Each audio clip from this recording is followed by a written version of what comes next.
Muito bem. Fala aí, Thiago. Como é que tá, meu irmão? Tudo bem? na paz aí? Graças Tudo a na paz de Deus. Deus. E contigo? Tudo bem. Caminhando aí nessa, digamos assim, quarentena forçada, mas necessária. Isso. Esse isolamento social aí que a gente não está acostumado, né? Pois Nós é, nós fomos verdade. criados para nos relacionar, né? Para estar junto com os outros. Ô, rapaz, então quer dizer que você tá numa quarentena com chimarrão aí, é isso mesmo? Tomando um mate, tchê. Bueno. Pô, que isso. Mate, Vou olha tomar. aí. Vou paulistar então aqui. Então, isso aí.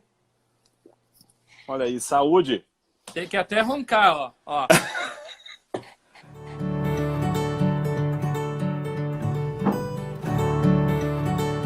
Bom, pessoal, a gente está hoje aqui fazendo essa live, né, junto com o Thiago Rafael Vieira, que é meu amigo, escreveu esse baita livraço aqui, Olha aí. que é Direito Religioso, Questões Práticas e Teóricas. Isso aqui é a segunda edição já, né, Thiago? Terceira edição.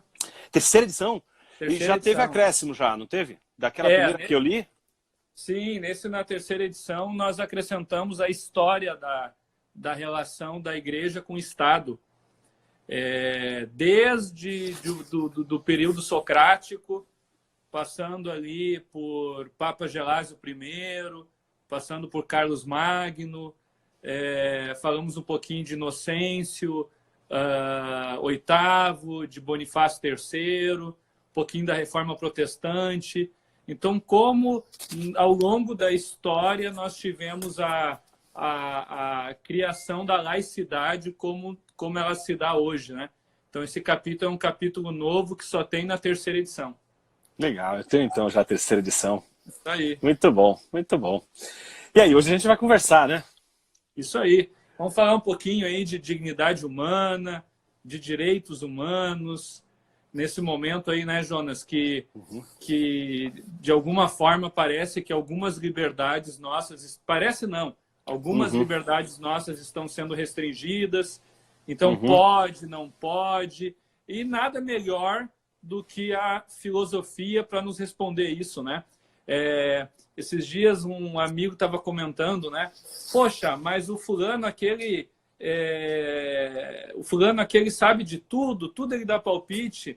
Aí eu disse, sim, o fulano aquele é filósofo. O filósofo, ele sabe de tudo. É da essência da filosofia, da palpite em tudo. Como diria Platão, o filósofo é aquele que está na porta da caverna, né? Vendo mais de perto a realidade. Então, acho Ou que a filosofia... aquela mosquinha, né? Aquela mosquinha que perturba. Isso. Então, acho que a filosofia pode nos dar uma resposta e uma chave hermenêutica muito bacana para interpretar os dias de hoje, aí, o que está acontecendo, né? Eu acho que sim, Thiago. Eu acho que a filosofia ela é importante por várias razões, né? Até quando você vai, de alguma forma, desqualificá-la, você assim o faz filosoficamente. Não é? Até os detratores da filosofia, aqueles que abrem mão da filosofia, só conseguem fazer isso filosofando. Não é? Então, a filosofia é da natureza do ser humano. Não é? E eu entendo particularmente, por ser cristão, eu entendo que a filosofia é o amor pela sabedoria e o filósofo é aquele que é o amante do saber ou da sabedoria. E como eu entendo que a sabedoria é Deus, eu entendo que todo filósofo é litúrgico, ou todo verdadeiro filósofo é litúrgico, porque ele ama, ele tem, digamos assim, mais uma relação, digamos assim, de afeição pela sabedoria do que propriamente o efeito da compreensão e etc. Então, eu acho que a filosofia tem muito para contribuir nesse debate todo que a gente está vivendo hoje, especialmente na arena dos evangélicos. Em especial, eu às vezes acompanho... Você sabe, eu tenho, assim, pela minha, obviamente, posição como pastor, em diversos temas e tópicos que são de corte mais extremamente político, etc., a gente sempre se preserva porque a gente não pode ser partidário, obviamente, a gente tem que ter todo esse cuidado. Mas, ao mesmo tempo, a gente lida com questões políticas que não são aquelas meramente da arena partidária, mas ela diz respeito à própria vida. A polis ou a política, ela tem a ver com a natureza das relações, como as pessoas se relacionam.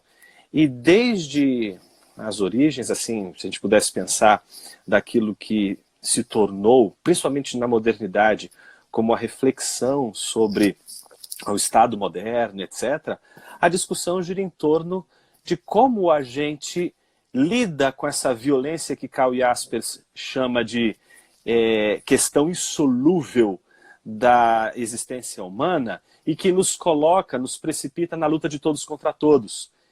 E como a gente soluciona e organiza a sociedade para que ela não se precipite nessa luta de todos contra todos, é preocupação premente da filosofia. A filosofia sempre se preocupou com aquilo que determina a ordem, que determina o logos. O filósofo está preocupado com o logos, ele está preocupado com a razão de ser das coisas e, portanto, com a ordem das coisas, com o sentido das coisas. Então, a luta de todos contra todos é a desordem, é o caos.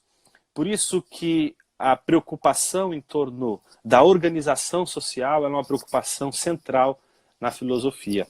E, em especial, a filosofia do direito também entra nisso, não, você não acha? Com certeza. E eu vejo que nesse panorama que a gente tá passando aí de restrições e, de alguma maneira, alguns prefeitos municipais, alguns governantes estão errando a mão, saindo da medida, mesmo assim, muitas pessoas estão complacentes, digamos assim. E é interessante a gente tentar entender quais são as medidas, até onde um prefeito pode ir, ou até onde um presidente da República pode ir. Porque se o Congresso discute, vota e aprova as leis, e se a Constituição diz que todo o poder emana do povo e é exercido através dos seus representantes, será que uma lei ou um decreto que restringe nossa liberdade, ele é válido pelo fato apenas de ser lei? Será que nós não temos leis injustas e essas leis injustas deveriam ser cumpridas? Mas qual o parâmetro para dizer que uma lei é justa ou que uma lei é injusta? Nós temos um conceito muito vigente de algumas décadas para cá, ou na verdade de alguns séculos para cá, que é a entronização do homem, né? Exato. O homem no centro de tudo. Então, se o homem é satisfeito, se a vontade do homem é atendida, é o que vale, é o que é importante. E isso, ao meu ver, vai totalmente contra o pensamento cristão e vai totalmente contra o pensamento que nós temos desde os socráticos até o iluminismo, né? E aí você me corrige se eu estou enganado, mas o ser humano, quando ele nascia, quando ele vinha ao mundo, a primeira coisa que ele queria saber, a primeira pergunta, a busca dele era como ele se conformava com a vontade do ser. E o ser como primeira causa de todas as coisas, né? Então, o ser como necessário e o ser humano como contingente do necessário. Então, ele tinha essa busca, o homem tinha essa busca de como, então, se conformar ao necessário, de como atender a sua vocação. Mas nós tivemos uma destruição desse pensamento aí com o iluminismo, né? No sentido de que essa conformação ao ser, ou o próprio ser, não podia mais ser verificado. Se ele não podia passar pelo experimento, pelo método, ele não é verdade, ele não é absoluto. E o único ser absoluto, então, é o próprio homem, né? E isso foi gerando um monte de problemas, a retirada totalmente da teologia, da esfera pública, da igreja como uma voz de autoridade e a entronização cada vez maior do homem, né? Uhum. E eu gostaria que tu falasse um pouquinho sobre isso, sobre essa questão ao mesmo tempo que o homem é entronizado por essa nova corrente que chega a distorcer o conceito de lei natural e dizer que o fundamento da lei natural é o próprio homem, a própria vontade humana, Uhum. né? Ao mesmo tempo que o homem é a coroa da criação, ao mesmo tempo que o homem é o único ser vivente que tem o imago Dei. O homem é o único ser vivente que é a imagem e semelhança do Uno, né? Uhum. Da primeira Uhum. causa Perfeito. de todas as coisas. Então, como é que tu faz essa confluência do homem que, ao mesmo tempo, é a coroa da criação, mas não é o fundamento da dignidade, Uhum. o fundamento da lei natural? Como é que a gente faz Eu acho que você levantou pontos importantíssimos aí, Thiago, e eu vou cometer agora aqui algumas atrocidades, mas elas têm uma, digamos assim, uma boa intenção, uma intenção pedagógica. Não dá para a gente tratar aí, sei lá, de séculos de pensamento sem cometer algum deslize do ponto de vista da generalização. Mas, por vezes, generalizações são importantes para que, de repente, algumas questões que não vão ser tão rigorosamente colocadas aqui, pelo menos para o grande público, elas podem, pelo menos, servir como uma pista, um vestígio para que as pessoas possam aprofundar e desenvolver mais a questão. Mas, em geral, inclusive esse é a coluna vertebral do livro que eu escrevi sobre filosofia, Thiago. Eu entendo que a história da filosofia ela é uma história de problemas que estão relacionados entre si. E eu entendo que existem dois grandes blocos, que é a Antiguidade e a Idade Média, que eles conversam entre si. Então, você pega, por exemplo, Sócrates, Platão e Aristóteles, em especial Platão e Aristóteles, né? E você compara com o medievo, né? a Antiguidade tardia, com Agostinho, e o medievo com seu grande representante Tomás de Aquino. Né?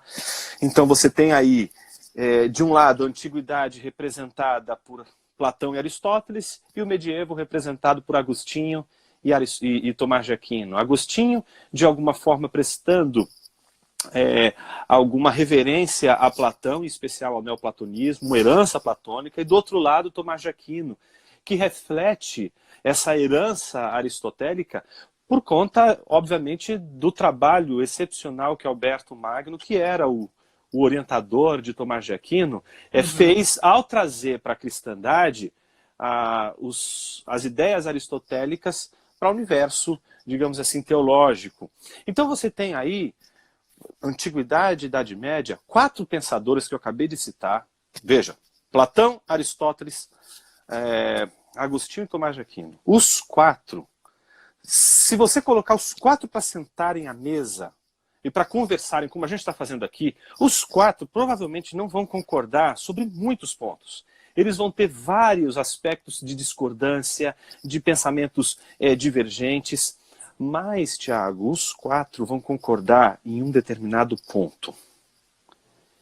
Eles vão concordar sobre a realidade, o mundo diante deles. Há uma política de boa-fé objetiva do real, tanto em Platão, como Aristóteles, como Agostinho, como Tomás de Aquino.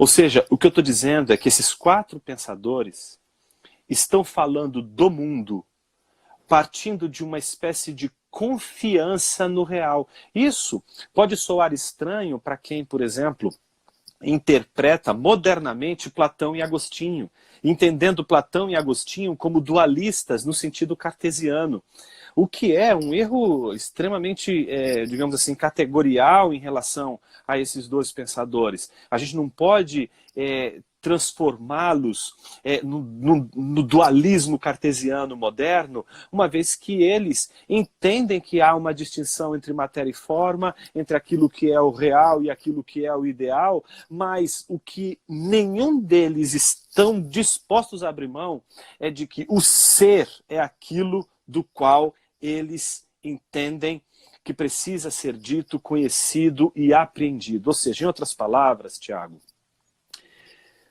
tanto Platão como Aristóteles, como Agostinho, como Tomás de Aquino, eles apreendem a realidade. O mundo está aí.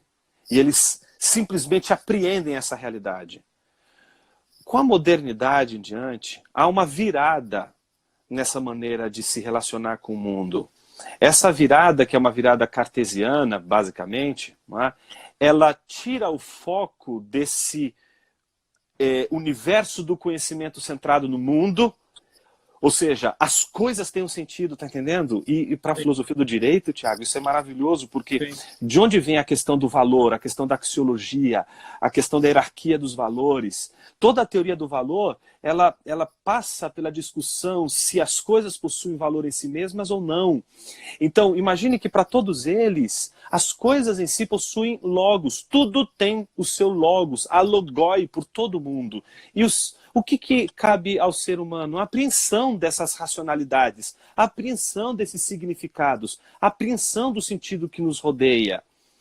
A modernidade, ela começa com o ceticismo cartesiano, que embora seja católico, Descartes ele estava lidando com um ateísmo muito forte, um ceticismo muito rigoroso. E o que ele vai fazer? Ele vai usar o método do ceticismo para tentar salvar os fundamentos, inclusive, daquilo que ele acredita, da sua própria fé. Mas o que eu queria chamar a atenção, que ao tentar salvar os fundamentos da sua crença com base no ceticismo, o que o Descartes fez?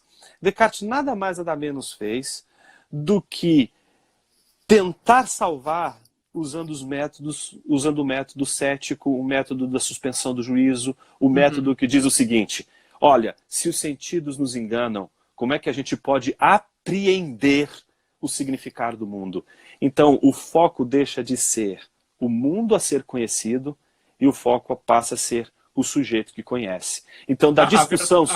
A verdade, o bom e o belo deixa de ser um valor em si mesmo, né? Exato. E aí o que acontece? Você não tem mais a verdade, o valor e o belo, porque a verdade, o valor e o belo, como são valores metafísicos, são logoi, e você apreende pelo intelecto, como a modernidade suspendeu o juízo sobre tudo aquilo que a gente não pode apreender pelos sentidos, suspendeu o juízo sobre verdade, beleza e justiça, o que interessa para a gente na filosofia do direito.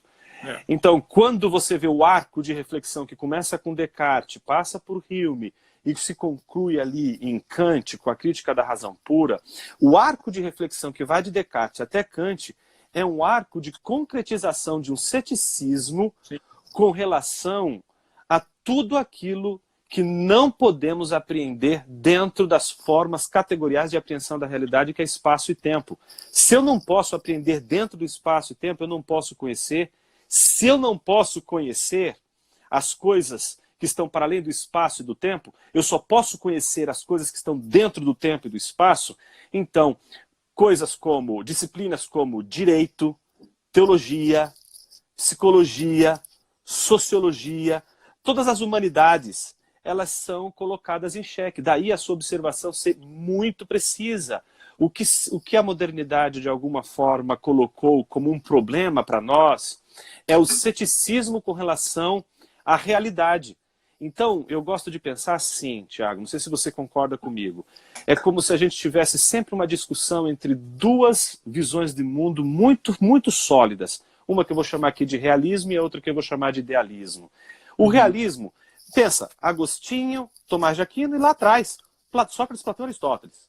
Eles são todos realistas. É claro que Platão vai ter uma teoria das ideias diferente do ilemorfismo, por exemplo, de Aristóteles. A própria forma dele ver o uno é diferente, né? São diferentes, óbvio que são diferentes. Mas eles concordam que o conhecimento é das próprias coisas. Concordo com o das coisas. Com Arqué, exatamente, com o fundamento último das coisas, etc. Como a modernidade suspendeu o juízo com relação ao mundo, ela então só sobrou para a modernidade o conhecimento das representações que o indivíduo faz do mundo. Pode parecer que o que eu estou dizendo não faz o menor sentido, mas tudo que eu acabei de... Claro, tudo que eu acabei de dizer agora explica, inclusive, por que as pessoas, elas dizem o seguinte: o que importa para mim não é o meu corpo, o que importa é como eu represento o meu corpo. Tá entendendo? Olha só, o real já não importa mais. O que tu acabou de dizer. Tem um livro do C.S. Lewis, que o nome é Abolição do Homem. Exato. Ele fala sobre o livro verde. Exato. Você sabe que existe ele, né? Ele não quis dizer o nome do livro, né? Mas era um livro, gente, um livro que estava iniciando uma nova pedagogia no Reino Unido, e ele vai criticar esse livro que ele chama de livro verde no Abolição do Homem. Mas o que eu quero dizer é o seguinte, que ele faz exatamente essa representação que tu acabou de colocar agora, com uma catarata, né? Um poeta famoso, Coleridge, Samuel, né? Samuel Coleridge.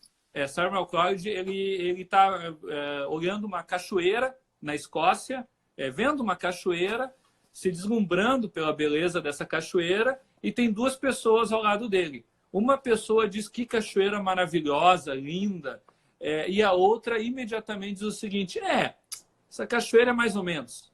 Bom, imediatamente o poeta concorda com quem disse que a cachoeira era maravilhosa, porque ela realmente era, e discorda do pensamento da segunda pessoa. Bom, a corrente ideológica vai dizer que ambas as pessoas estavam certas, porque elas viram a cachoeira conforme o seu estado de espírito, conforme a sua percepção sensorial. Para uma era feia, para outra pessoa era bonita. Então não existe o belo, mas existe aquilo que você vê. Isso. Não existe mais o real. O que existe são as nossas representações da realidade. E isso gera um problemaço para a modernidade. Por quê, Tiago? É o problema do sujeito.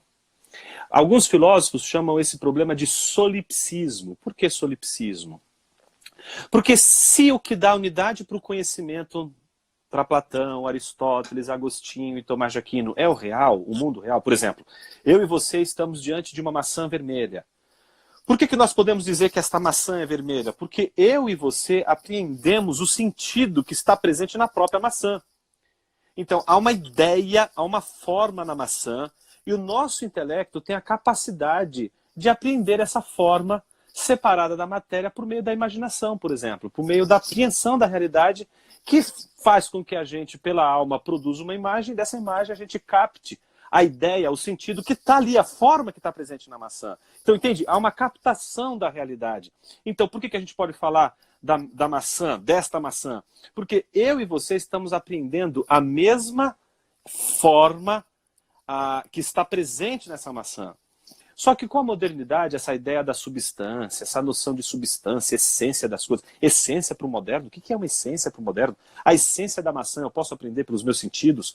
Não posso. Se eu não posso aprender pelos meus sentidos a forma, por exemplo, da maçã, a essência da maçã, então eu não posso conhecer a maçã. Então o que eu posso conhecer? Eu posso conhecer as minhas impressões da maçã. Eu posso conhecer minhas representações da maçã. Ora, se eu só posso conhecer as minhas representações, e as minhas representações estão presas a mim de uma tal forma que nem você, nem ninguém pode conhecer as minhas representações a não ser eu mesmo, como nós vamos saber que estamos falando da mesma coisa? Parece um absurdo isso que a gente está dizendo, mas uma questão como essa, do exemplo da maçã, Tiago, tem a ver com os direitos humanos, por exemplo. Sim, sim. Imagine o seguinte, se eu digo para você o que é o ser humano, se o ser humano for a minha representação de ser humano, depende da minha representação, a representação que eu faço, a representação que você faz, a representação que um africano faz, que um asiático faz, tá entendendo? Mas quando você entende que existe uma ideia, uma forma, uma essência do ser humano, e que você capta essa essência do ser humano na pluralidade da manifestação individual e particular dessas espécies, desses exemplos, desses particulares, desses indivíduos, então a gente entende que existe uma coisa que a gente pode chamar de ser humano, e a gente está falando sobre isso, sobre o ser humano.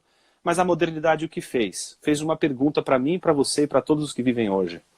Que cor tem a humanidade? Que peso tem a humanidade? Que cheiro tem a humanidade?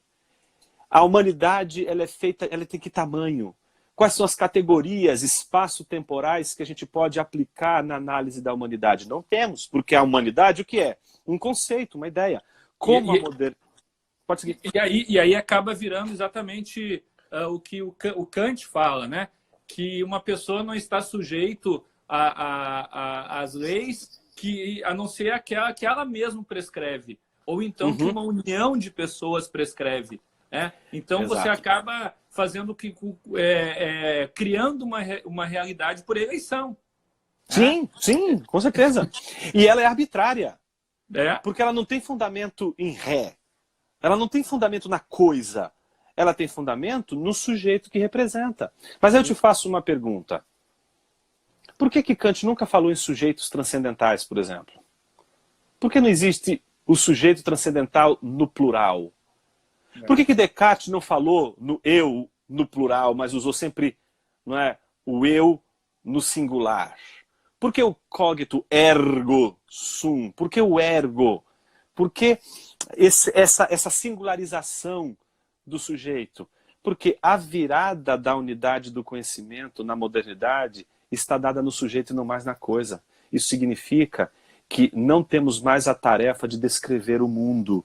Nós é que damos sentido ao mundo. Então, eu penso mais ou menos assim, sendo bastante simplista. E olha que tem muita coisa por detrás aqui dos que eu estou dizendo, mas sendo simplista para que a gente possa entender o máximo possível o que eu estou querendo dizer aqui. Existe uma diferença de raiz que está presente na Antiguidade e na Idade Média, muito diferente do que está presente na modernidade. A diferença é de que esse mundo aqui é um mundo cheio de sentido e de significado. E eu tenho que me enfiar nesse mundo e de todas as formas tentar entender esse mundo. Porque o significado está nele.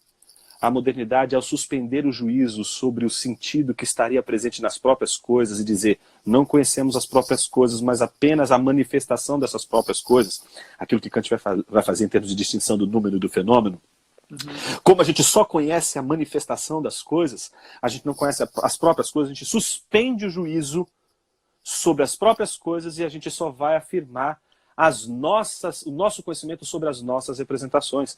Ao ponto de Arthur Schopenhauer, por exemplo, afirmar que o mundo não é outra coisa senão a manifestação da minha vontade e da minha representação. Então, o mundo nasce comigo e o mundo morre comigo.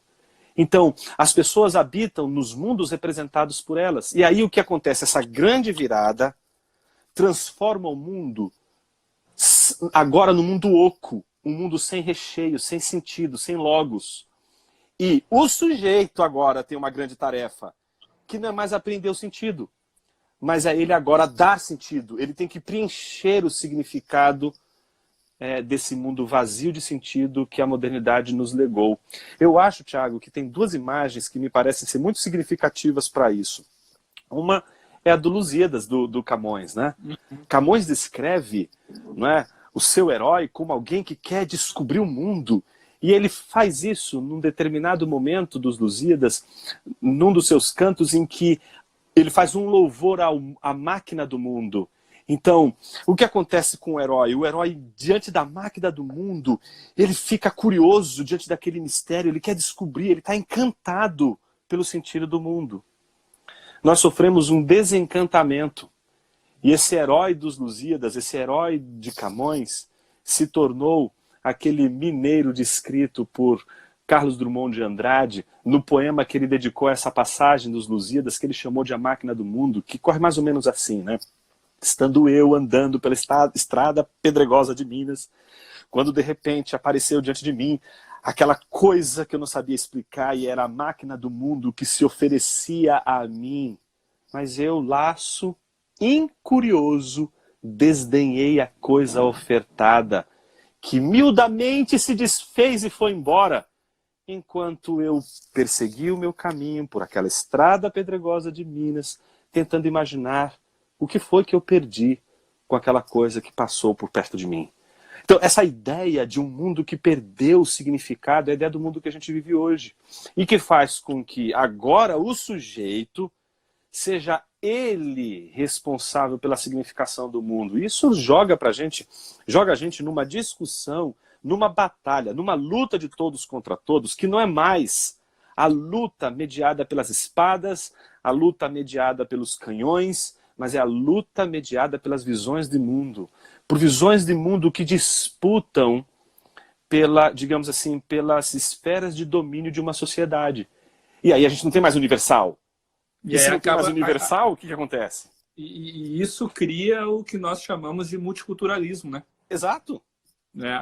E outra coisa, outro fenômeno que acontece agora indo para o seio da igreja brasileira é o próprio coach, né? O pastor coach, porque o que você faz? Como a Bíblia é uma verdade absoluta, é a verdade, a revelação geral, é a revelação geral do Logos, é o próprio Logos, tem algumas verdades ali que não são legais, né? Que Sim. não são legais no sentido de atentarem contra a minha percepção sensorial. Né? Uhum. Então eu crio um Jesus para atender as minhas percepções sensoriais, né? Para relativizar aquilo, para atender a minha vontade, para atender o que eu preciso, que é exatamente o espírito da modernidade que você está colocando aí, né? Claro, claro. Porque a nossa discussão maior não é uma discussão de neutralização do mundo. Um cristão, não é, principalmente que atua numa estrutura de pensamento realista, nunca vai negar a plausibilidade das estruturas, não é? Nunca vai negar essa plausibilidade das estruturas e muito menos vai negar a força do significado que essas estruturas têm em termos de apreensão. Um cristão, pela própria revelação natural, entende que o mundo é uma grande pegada de Deus. Agostinho, no De Trinitate, tem todo um esforço descomunal, filosófico inclusive, para mostrar o quanto a criação ela é vestigiosa.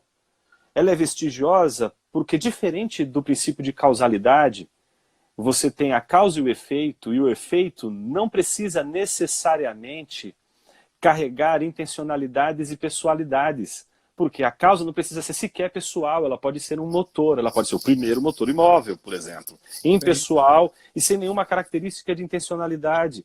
Mas um cristão analisa mais a relação entre a causa e o efeito, muito mais pela ordem da criação, pela mediação da criação, do que pela mediação do princípio de causalidade. O princípio da criação pressupõe que a criação ela é forjada por um Criador que imprime nela uma intencionalidade, e essa intencionalidade não está no mundo como, por exemplo, o anel de cera está na cera. Uhum. Não é? Porque essa é a causa e efeito. Sim. Mas a criação, ela recebe o sentido do Criador como o de um pintor quando pinta um quadro. E ao pintar um quadro você diz, não, isso aqui é Dalí, cara. Não, isso aqui é Miró. Não, isso aqui é um Kandinsky. Não, isso aqui... você está entendendo? Você, sim, claro. pelos traços... Então tem muito mais do que propriamente um efeito de participação, tem um efeito de intencionalidade na criação. E um cristão, quando lida com essa situação, ele lida com o problema da verdade, que é o que você está colocando agora, né? A gente tem uma dificuldade hoje de lidar com a verdade, porque, em geral, no ambiente moderno, que é um ambiente saturado do ceticismo com relação à realidade do mundo, o que sobrou para a gente foram as representações e as opiniões. Então, o que as pessoas fazem? Ah, não, isso é uma questão de opinião, não é uma questão de verdade. E eu acho que aqui a gente precisa parar e discutir esse negócio de uma maneira mais adequada, porque senão a gente fica jogando tudo na conta do relativismo, como se o relativismo ele fosse o único problema que envolve a questão do ceticismo. Claro que não. A pluralidade, por exemplo, não é algo ruim para um cristão. O cristão não vai negar a pluralidade, porque a pluralidade para um cristão é um dado do real. A Sim. realidade é plural. O nosso Sim. problema vai ser com a relativização das visões de mundo, das perspectivas. E aí eu acho que tem muitas coisas que podem servir de exemplo. Como? Geza Vermeer é um estudioso da vida de Cristo, e ele é um judeu. Tá certo? E ele está envolvido com essa pesquisa do Jesus histórico, etc. Ora, quando ele descreve Jesus como judeu do primeiro século, eu não preciso discordar dele. Eu, como um cristão, eu leio e digo, tá me dizendo muita coisa sobre Jesus, mas não me disse tudo sobre Jesus. Mas o que ele me disse sobre Jesus é verdade. Eu não preciso dizer que ele está errado, porque o que ele disse sobre Jesus é verdade. Ele pode não ter dito tudo, mas aquilo que ele disse é verdadeiro. Mas é diferente de uma pessoa que chega para mim, Tiago, e diz assim, um pós-moderno, né? Com digamos assim, uma categoria de pensamento um pouco mais, eu diria assim, livre, né? Aberta, como eles gostam de dizer, dizendo que Jesus, para ele, é uma chinesa do primeiro século. É um quê? É uma chinesa do primeiro século. Claro que eu não posso concordar que Jesus é uma chinesa do primeiro século. Mas aí o cara do lado vai dizer assim, não, mas você está sendo intolerante, porque essa é a perspectiva do indivíduo. Não, não, não. Existem perspectivas que são válidas e existem perspectivas que não são válidas. Aí vai dizer assim, mas por quê? Como você vai saber da validade? Simplesmente você olha a coisa e olha a afirmação sobre a coisa, a adequação da ideia à coisa. Adequar-se o rei. É isso que a gente precisa, adequação com a realidade. As pessoas perderam o fundamento do pensamento no real. Sabe o que acontece hoje? As pessoas criam um mundo incrível, a Disneylândia na cabeça. Elas vivem nessa Disneylândia e elas projetam no mundo essa Disneylândia. Elas não fazem mais o contraponto. Então, por isso, hoje, existem discussões como, por exemplo, as pessoas que vão representar seus corpos da maneira as mais diversas possíveis. Você vai ter aquela norueguesa, a Nando, não sei se você acompanhou a discussão sobre ela, ela se vê como uma pessoa que nasceu, uma gata que nasceu no corpo de uma mulher. Eu vi isso. Tá entendendo? Então a gente está lidando com pessoas que estão sofrendo por causa de distúrbios psíquicos, mas alegando que ali é uma ideologia, alegando que ali é uma posição, uma possibilidade. Então a gente está chegando numa situação em que as coisas estão perdendo fundamento no real e a gente não está conseguindo mais discutir sobre o que é, digamos assim, válido e o que não é válido. Não tem mais um piso, né? Não tem mais piso. Onde se colocar, não tem mais fundamento nenhum. Isso é impressionante. A gente tem visto isso em todas as esferas da vida, né? Estava lembrando agora de outra situação também interessante. Você falou em participação, né? Uhum. E a Trindade Áurea, eu acho que especialmente Aristóteles fala muito na participação do ser. Claro, claro. Né? E Tomás de Aquino vai seguir o mesmo caminho. Vai seguir o mesmo caminho de participação no ser. E esse relativismo, ele desconstitui exatamente essa ponte, né? Porque não existe mais o ser para você participar nele, né? Quando é que você participa do ser? Quando você exerce a sua vocação, né? Claro. Quando você descobre o seu sentido, claro, né? E aí você derruba essa ponte, o homem passa a ser o próprio sentido e com o passar do tempo ele acaba perdendo o sentido, porque as sensações ela é um vulcão que momento está em erupção, momento não está. E aí acontecem situações como dessa moça aí que quer virar uma gata, ou que diz que claro, claro. E isso que você está falando é tão importante que, por exemplo, para Tomás de Aquino, a lei natural participa da lei eterna. Exatamente. Há uma doutrina da participação que está presente naquilo que a gente discute quando a gente vai falar sobre lei natural, que é inegável. E aqui eu acho, eu não sei o que você pensa, Tiago, mas hoje eu tenho, principalmente por conta da universidade, discutido com muitos alunos, principalmente o pessoal do direito, né? E eu acho que a gente tem duas grandes tradições de pensadores aí que falam sobre a filosofia do direito e falam sobre a questão da lei natural, uma de raiz mais católica que passa ali por Jacques Maritain. E durante muitos anos a gente tinha a segunda linha protestante que passava por Calbart, por exemplo. Aham. Inclusive, Maritain, ele vai colocar o seu posicionamento em contraste com exatamente do Calbart, mostrando que Calbart estava mais vinculado ao pensamento de Calvino, enquanto os, digamos assim, os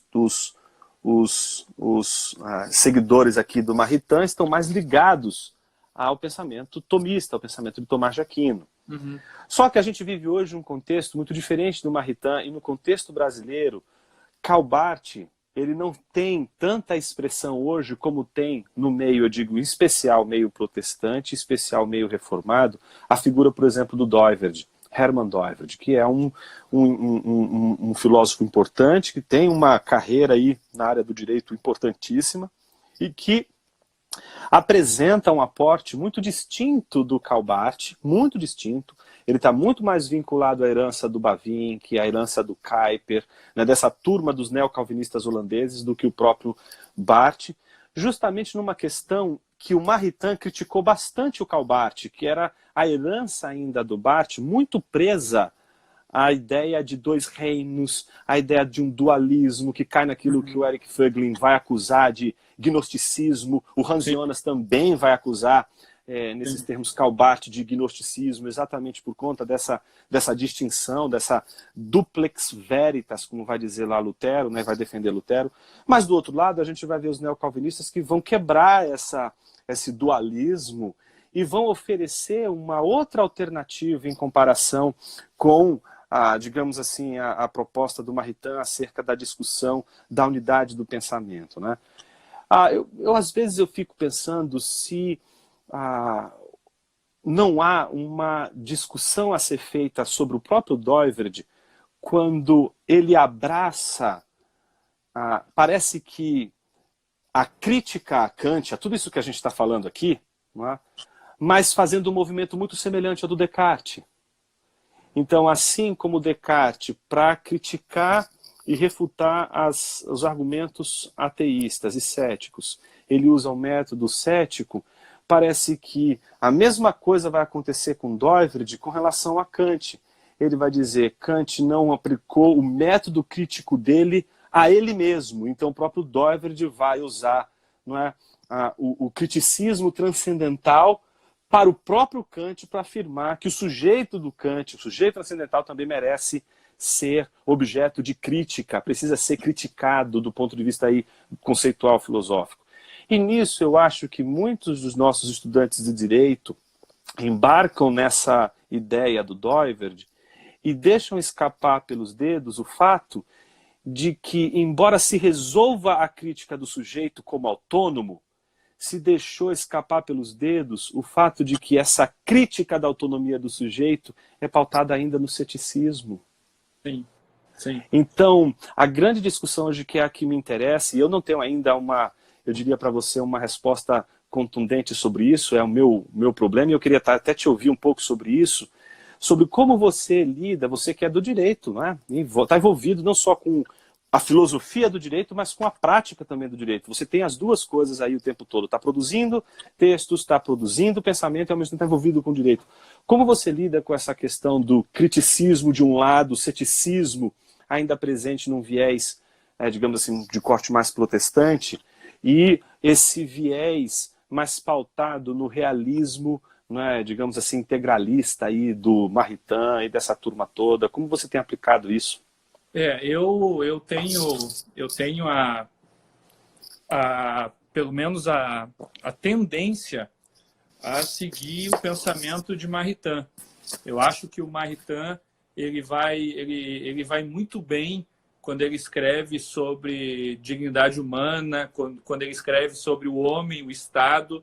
Ele tem algumas questões na filosofia moral dele que são problemáticas, mas não vem ao caso aqui agora. Mas quando ele fala na causa ou no fundamento da democracia e da dignidade da pessoa humana, e ele pega todo o aporte de Tomás de Aquino, ele até critica um pouco Tomás de Aquino no que concerne a escrita de Tomás de Aquino.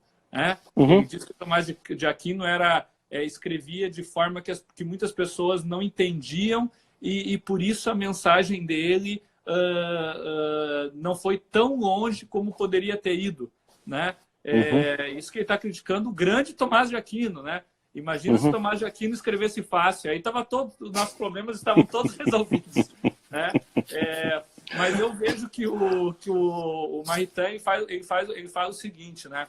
Ele diz que a lei natural ela parte do princípio de fazer o bem, né? E rechaçar o mal. Isso é bem Tomás de Aquino, né? Isso é bem Tomás de Aquino.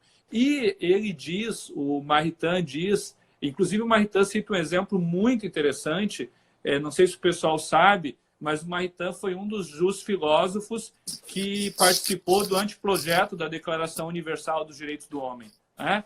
E aí houve uma discussão dentro dos comitês ali da então Unesco, né? Se os homens, os mais diferentes homens das mais diferentes culturas iam aceitar um mesmo texto, um mesmo conjunto de direitos inalienáveis ou de direitos fundamentais, tendo em vista as culturas tão diferentes, os povos tão diferentes, né? E o próprio Maritain usa para, digamos assim, que contra-argumentar esse fato, a Bíblia. E aí é que eu acho que é muito importante essa crítica ao ceticismo, porque a Bíblia ela é a verdade absoluta. Nós, como cientistas, podemos também usar a Bíblia. E o Maritain, nesse momento, ele usou o que eu vou ler para vocês aqui. Opa! Que está lá na carta Paulina aos Romanos. Tá? O Jonas com certeza sabe de cor, mas eu vou ler aqui para o pessoal. Romanos, capítulo 2, versículos 14 e 15. Os não-judeus não têm a lei, mas quando fazem pela sua própria vontade o que a lei manda, eles são a sua própria lei, embora não tenham a lei.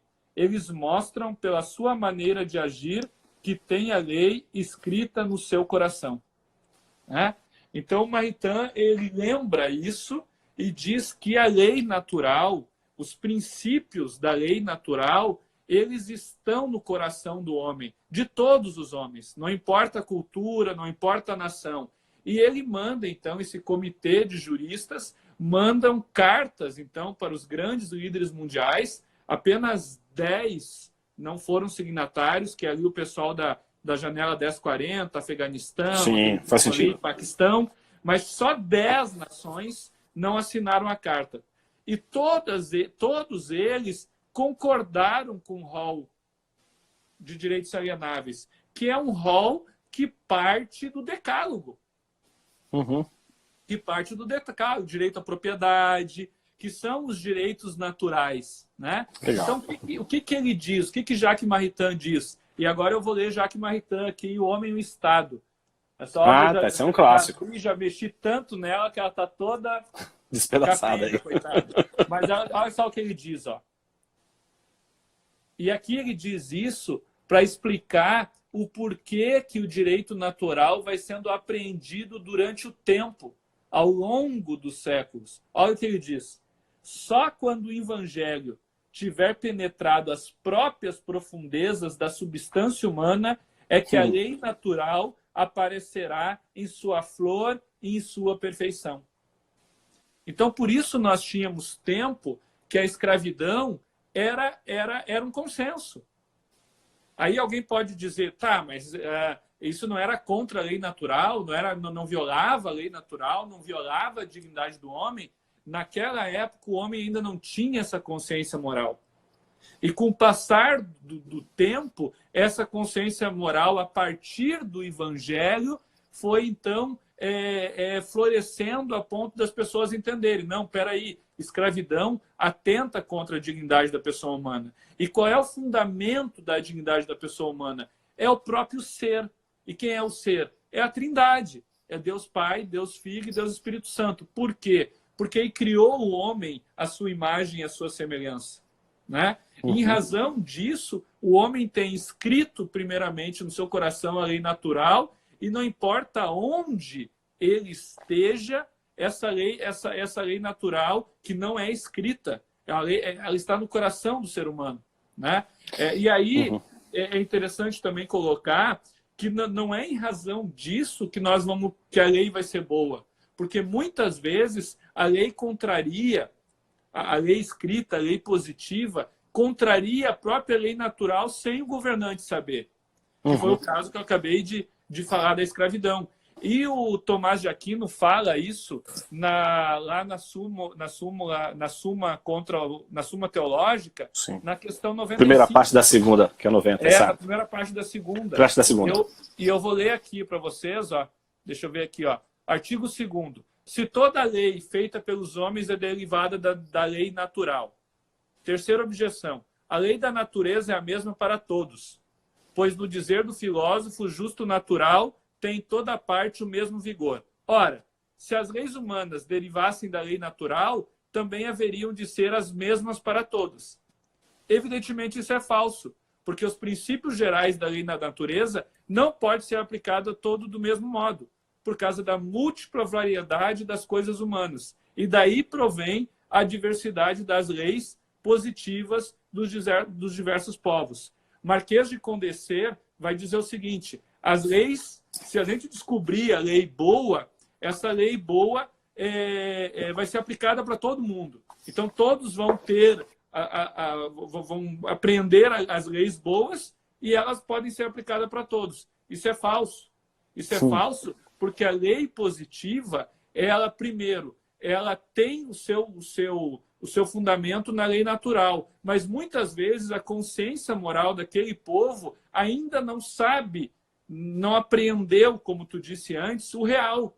Sim. Não conseguiu apreender o real ainda, né? Então, como nesse não sentido... aprendeu o real, a lei ela vai acabar sendo injusta. Esse é o primeiro ponto. E o segundo ponto, na medida que ela apreende o real, existe ainda situações culturais daquele povo que vai fazer que a lei seja diferente, mas seja diferente sem atacar a essência. Porque no momento que ataca a essência, daí como John Finnes fala, atacou a essência, ela vai ser injusta. E se ela é injusta, ela perde o seu fundamento de validade. Essa é a minha concepção, né? Você acha que é bem tomista, né? Não, é verdade.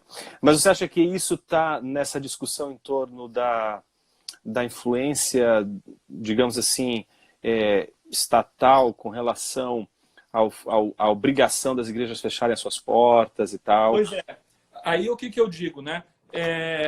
A dignidade da pessoa humana e a lei natural que está traduzida hoje nos direitos inalienáveis do homem, elas são prévias ao próprio Estado. Como a gente mesmo falou, a lei natural ela é real. Como o casamento, por exemplo, é uma instituição anterior. Como a instituição do casamento. O casamento existe antes do Estado existir, né? O Estado, como nós pensamos o Estado, começa com Portugal, ali no século XVI. Né? Muita gente acha que é com a França, mas não. Isso começa lá em Portugal. Né? E mesmo antes, com o Império Romano Ocidental e depois o Império Romano Oriental, nós verificamos a instituição da família e a instituição da lei natural muito antes. Os pré-sumerianos, se a gente vai pegar o Código de Hammurabi, tu vai ver ali a lei natural. Né? Então, ela é prévia ao Estado. Por que eu estou dizendo isso? Porque uma vez que ela é prévia ao Estado... Oi, pode pegar. Uma vez que ela é prévia ao Estado, ela está acima do próprio Estado. A Constituição, quando ela fala em dignidade da pessoa humana, aqui no seu artigo 1º, ela diz o seguinte, ó, artigo 1º aqui, eu vou ler rapidinho.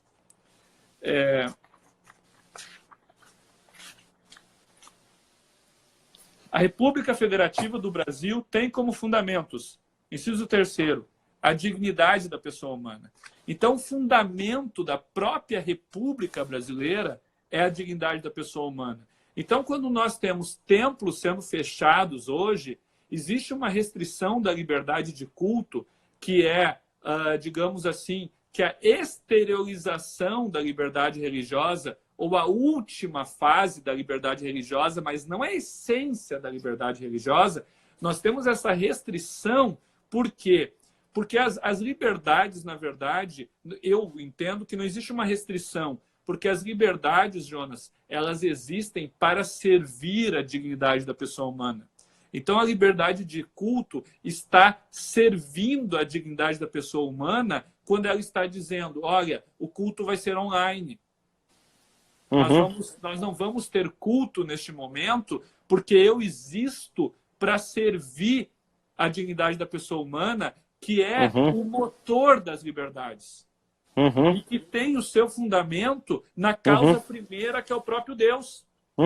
Entendeu? Então, as liberdades, elas são contingentes à dignidade da pessoa humana. Uma vez que elas são contingentes, elas precisam, então, obedecer à dignidade da pessoa humana, servir à dignidade da pessoa humana. E na igreja, ela estando fechada neste momento, os cultos estando fechados, elas estão obedecendo à dignidade. Né? E aí eu vejo que não tem uma disputa de valores, ou uma disputa de liberdades, ou então o Estado impondo uma restrição. Não. Existe, na verdade, uma lei natural, por isso que as pessoas, a maioria está aceitando isso de boas. Né? Entendi. Uma lei natural dizendo o seguinte, gente, agora é o momento do culto ser interrompido. Porque se o culto não for interrompido, qual é que é o princípio da lei natural, Jonas? Fazei o bem e afastai o mal. Claro. A gente vai estar fazendo mal. Né? Mas nós não estamos ainda no momento de atacar a essência da liberdade religiosa. Qual é a essência? É a liberdade de pensamento, de consciência e de crença. E a liberdade de crença, ela se desdobra na prestação do serviço religioso. Tu, como pastor, tu, além de oficiar o culto, e oficiar o culto é a exteriorização do teu ofício. Tu, além de oficiar o culto, tu aconselha as pessoas. Tu ajuda as pessoas espiritualmente e materialmente também, alcançando o pão, muitas vezes. E isso é a essência, é o núcleo da crença. Tá? Por quê? Porque qual que é o núcleo, eu entendo, da crença? É responder aquelas grandes perguntas do homem. Para onde eu vou, quem eu sou e por que eu estou aqui. E tu faz isso como? Com a prestação religiosa, com o aconselhamento, com estar junto, com entregar o pão, com fazendo um culto online. Claro. Né? Então, aqui nós não podemos, e aqui é o bom senso, e aqui tem muita gente berrando mesmo, aqui nós não podemos deixar o Estado se meter. Claro, claro. Por quê? Porque aqui nós temos o seguinte, olha, peraí. É uma esfera. Tem uma esfera, tem um muro. Eu não estou fazendo culto, não é porque tu está mandando. Eu não estou fazendo culto porque a lei natural diz para eu não fazer. Mesmo que eu não saiba disso. Mas essa é a realidade. Agora, se você impedir a minha crença, se você impedir que eu preste o serviço religioso, você está atacando o núcleo, inclusive da dignidade da pessoa humana. E aí eu acho que o presidente da República, com todos os seus erros, foi muito feliz ao colocar em decreto o que nós já sabemos, que a atividade religiosa é essencial para o ser humano, que a fé é essencial para o ser humano. E ele colocou isso e disse, olha, essa atividade não pode ser fechada. Entendi. Ele não disse que os cultos teriam que ser reabertos. Ele disse que a atividade atividade religiosa é essencial. Ela integra a dignidade da pessoa humana. E por isso que ela não pode ser fechada. Vírgula. Desde que obedecidas as condições do Ministério da Saúde, as determinações. E as determinações do Ministério da Saúde têm toda a relação com a causa primeira, que é fazer o bem e afastar o mal. Então, hoje o Ministério da Saúde está dizendo o seguinte, amigão, não faz aglomeração de pessoa. Não pode. Né? Não pode. Mas pode sim e deve. O Mandetta falou isso ontem. Mas você deve atender o fiel. Né? Porque isso é essencial para o fiel. é exatamente aquele ponto em que nós não precisamos do Estado para entender, ou da legislação neste momento, para entender que precisamos fazer o bem e afastar o mal. Né? Sim. E hoje nós temos o Ministério da Saúde dizendo que é quem entende, que é quem conhece a pandemia, são os profissionais, os operadores da saúde, os profissionais da saúde, que estão dizendo, olha, não pode ter aglomeração, pessoas de risco, né? As pessoas idosos, diabéticos, entre outros, fiquem em casa, evite sair. Então, no momento que a gente atende a essas recomendações, nós estamos fazendo o que é bom, fazendo o que é certo e afastando o mal. Mas não podemos esquecer, não podemos olvidar a nossa missão, que é continuar propagando o Evangelho e continuar atendendo as pessoas espiritualmente, né? Continuar provendo a fé para elas. Ou seja, a gente não está diante de um dilema, né? É um falso dilema, ou um ou outro. Dá para fazer os dois com segurança, com cuidado, com inteligência, né? Entendendo as recomendações aí do Ministério da Saúde, que tem sido bem assertivas na orientação da população, né? É isso aí. E toda essa herança, toda essa história que nós colocamos aqui, e toda essa herança de Platão para cá, e agora, pegando mais recente aqui, John Finnis, e um pouco antes Maritain, nós conseguimos entender a importância da lei natural e como ela forma o princípio da dignidade da pessoa humana, e que não é Deus, não é o homem que está entronizado nisso, mas sim a causa primeira de tudo, que é o próprio Deus eterno, né? Então, essa conversa foi muito interessante para a gente conseguir chegar nessas conclusões aí junto com o pessoal, né? Bacana. Vamos ver aqui se a gente tem algumas perguntas, se alguém mandou aqui.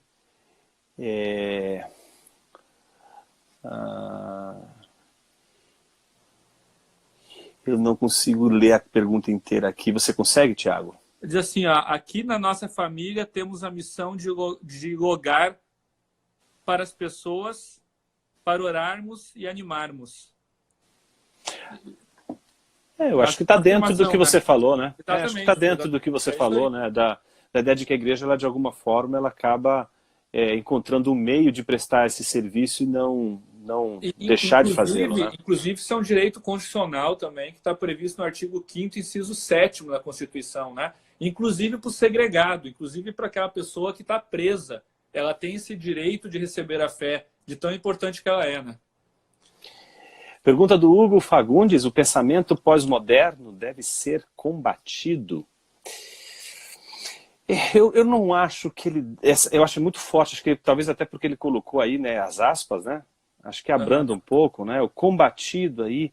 Eu acho que todo pensamento que tem uma origem num fundamento que não é Deus, ela é uma antítese, né? Ou a gente faz antítese. Isso depende do contexto aí, né? Então, eu entendo que no contexto pós-moderno, inclusive a expressão pós-moderna é uma expressão difícil da gente lidar, muitas pessoas têm abandonado, a gente usa, né, continua usando por não existir uma outra melhor, mas ela não diz muita coisa sobre o que é esse fenômeno da pós-modernidade, né? Mas eu entendo que boa parte do que os pensadores ditos pós-modernos dizem, a gente não pode dizer que é 100% errado, porque senão a gente está negando a possibilidade de que haja algum aspecto dessa revelação geral que caracteriza e que fundamenta ali, né, a ideia de que ninguém vai poder dizer algo que não seja aproveitável, que não tenha nada de correto ou de útil, né? Então, eu acho que há, sim, possibilidade de diálogo com o pensamento pós-moderno, mas ele é muito difícil quando ele adota, digamos assim, o mesmo padrão pós-crítico, não é? Esse padrão que, ao mesmo tempo que faz a crítica do neocantismo e do kantismo, não é? Faz essa crítica usando tudo aquilo que o neocantismo e o kantismo de alguma forma alegou. Então, me parece que o pensamento pós-moderno deve ser combatido. Eu acho que a gente precisa precisar melhor, não é? Porque nem tudo que o pós-modernismo está dizendo aí, ou os pensadores pós-modernos dizem, está errado. E você até colocou muito bem, por exemplo, a gente vai pegar Kant, né? Kant é um cara que é o, digamos assim, que um dos pais da filosofia do direito pós-moderno aí, né? Claro. E ele diz o seguinte, que ele é o cara que fala com todas as letras que a dignidade da pessoa humana, ela não tem graus. Todas as pessoas têm a mesma dignidade. E isso está muito certo, né? Você vai ver, por exemplo, lá na Antiguidade Clássica, Cícero, que defendia a dignidade da pessoa humana, mas defendia uma dignidade com graus, né? De acordo com a posição e com o cargo da pessoa. Então, Kant ele vai dizer, não, a dignidade não tem graus. A dignidade ela é igual para todos. Então, você vê também, como você disse, né, na pós-modernidade, algumas verdades, né? John Rawls tem algumas verdades também. Então, a gente precisa fazer o que o próprio Paulo diz, né? Aproveitar o que é bom. O Carlinhos aí Novaes, essa é uma boa para você, viu, Tiago? Indiquem, por favor, alguns filósofos jurídicos com obras em perspectivas cristãs. John Finnes você já citou, né? Um tomista aí, né? O John Finnes é muito bom. Tem uma obra em português aí, traduzida por um amigo nosso, Leandro Cordiori, que é direito natural na perspectiva de Tomás de Aquino e John Finnes.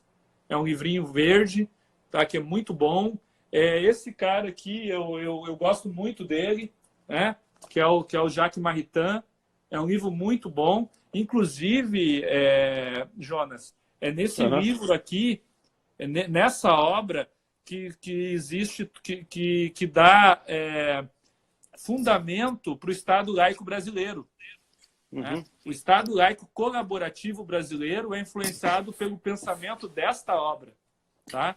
Então, esta obra eu recomendo muito, O Homem e o Estado, do Jacques Maritain. E tem uma outra obra também do Jacques Maritain, que foi escrita em 1942, ainda na Segunda Guerra Mundial, que é o Cristianismo e a Democracia.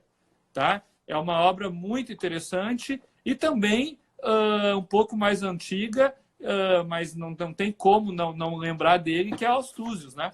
Ah, sim, Althusius tem que ler, não tem como. Tem que ler, né?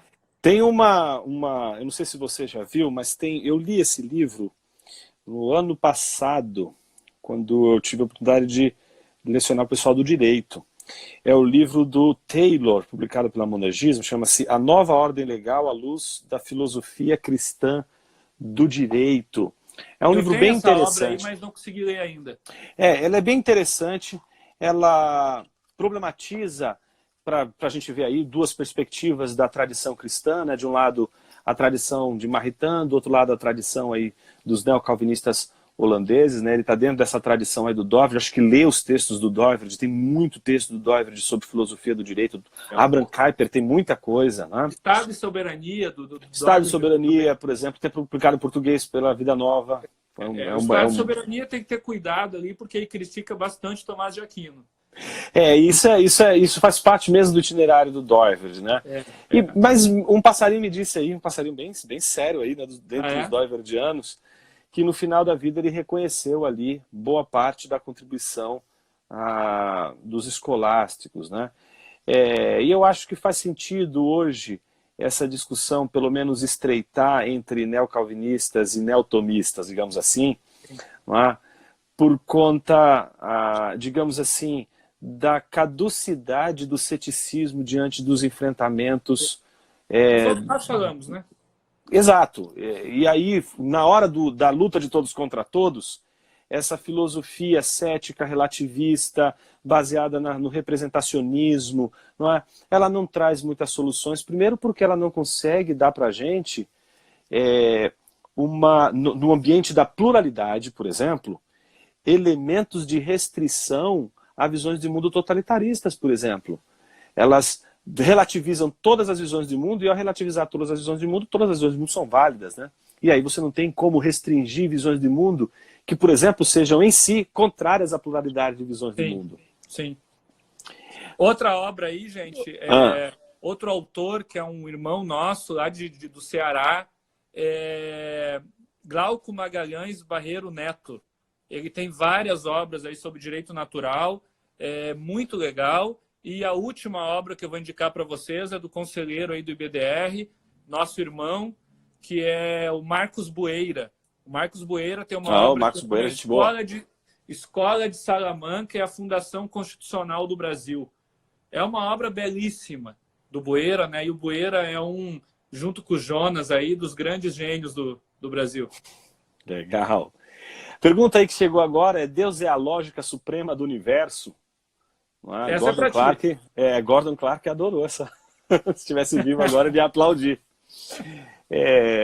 Eu entendo que a lógica ela respeita a natureza do ser de Deus sem sombra de dúvidas, porque o Logos, a palavra de Deus nos diz quem é, né? E o Logos era Deus.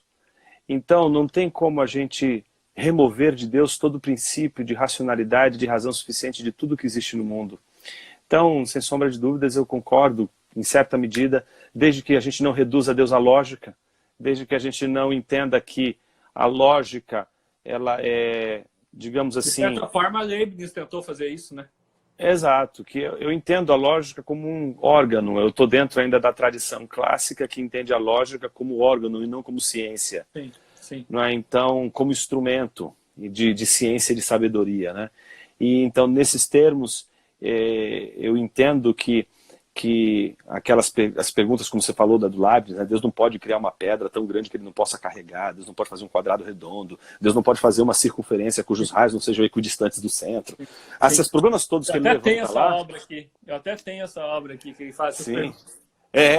Então, isso tudo mostra que o princípio de razão suficiente emana de Deus, faz parte da natureza do ser do próprio Deus. A razão tem uma fonte, e essa fonte não está em outro lugar, não ser em Deus. Então, nesse sentido, sim. Deixa eu ver mais uma pergunta que está aqui, vamos caminhando para o final, mais duas perguntinhas. Aqui, uma sobre dignidade humana. Eu não vou conseguir ler, essa aí, vê se você consegue ler, do Breno. Breno, colocar a dignidade da pessoa humana como centralidade não contraria a essência da cruz? Não, Breno, eu acho que se a gente entender a dignidade da pessoa humana da forma que foi construída a partir do século XVII como o homem sendo o fundamento da dignidade da pessoa humana, eu concordo contigo, contraria a essência da cruz. Mas a dignidade da pessoa humana, na visão que eu acabei de ler aqui de Maritain, em que a dignidade da pessoa humana tem como fundamento de validade a causa primeira, que é o ser, aí não contraria a essência da cruz. Na verdade, tem tudo a ver com a essência da cruz. Né, Jonas? Com certeza. Eu acho que você já falou isso, né?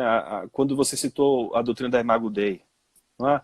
A doutrina da Imago Dei, ela é central para um cristão, porque é nela que está a centralidade, digamos assim, inclusive da cruz. Não é? Cristo, ele se fez homem. Não é? Então, a salvação ali na cruz é a única salvação daquilo que jamais poderíamos encontrar dignidade se não fosse por ali. Não tem nada que torne o homem Exatamente. com uma dignidade restaurada que não seja ali na cruz. Então, nesse sentido, eu acho que não é um falso dilema. Ou dignidade humana, ou a centralidade da cruz.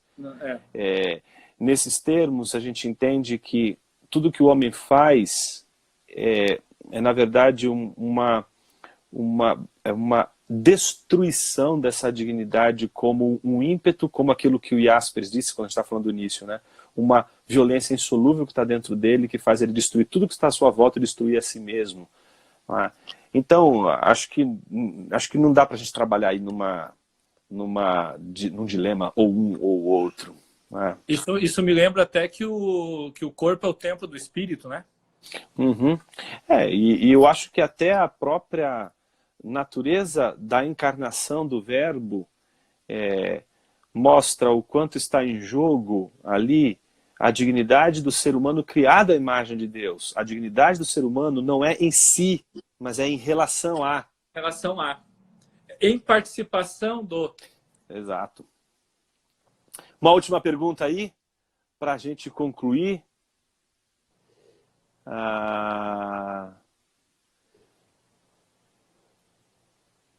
Vamos ver essa aqui do Hugo. Olha aí, hein? Eu não consigo nem ler essa também. Essa vai ser para você. De 0 a 10, o quão importante vocês consideram que o cristão se aprofunde na filosofia? Ah, tia, eu vou dizer 10. Aí você salvou meu emprego. Você salvou meu emprego.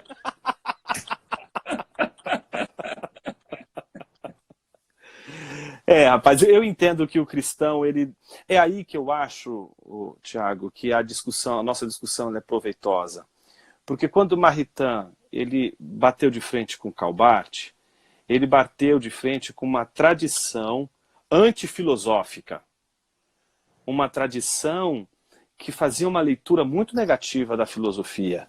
E isso não acontece com a tradição neocalvinista, com a tradição essa herdada de Kuyper, Dover, dessa turma toda. Porque, apesar de eles nutrirem a sua teologia e a sua filosofia do direito das bases calvinistas, eles, com isso, não estão abrindo mão da filosofia e jogando a filosofia para, digamos assim, em segundo plano, como se ela fosse, digamos assim, nas palavras de Lutero, né, aquela a frauda, né?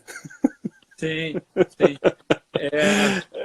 Nós temos assim, se a gente for pensar na Trindade Áurea, quando eu falo Trindade Áurea, Sócrates, Platão e Aristóteles, nós temos ali a razão técnica, a razão prática e a razão teorética, né? E na razão teorética tu consegue estar mais perto do ser. O que eu estou querendo? O que é isso? O filósofo, por meio do intelecto, consegue chegar mais perto de Deus. Feiglin fala que este é um processo. Através da razão, através da racionalidade, é chegar perto de Deus. Mas, por causa da revelação especial por Jesus, através de Jesus Cristo e através da cruz, qualquer homem consegue chegar mais perto de Deus, né? Então, uma coisa não anula a outra. Você consegue, por meio do intelecto e com a revelação especial, chegar perto de Deus, né? Então, a filosofia, de forma nenhuma, anula a teologia, mas ambas se complementam.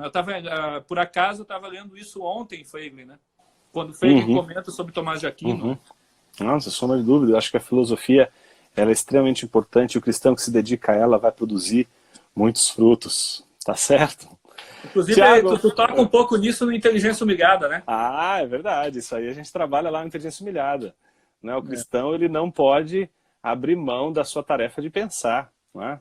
E a gente tem, se a filosofia é amor pela sabedoria, e se nós cremos que a sabedoria é Deus, ser filósofo não é outra coisa senão ser um amante do próprio Deus. Ou seja, é o homem litúrgico, né, para usar o termo aí do Smith, né, que ele tem usado bastante aí.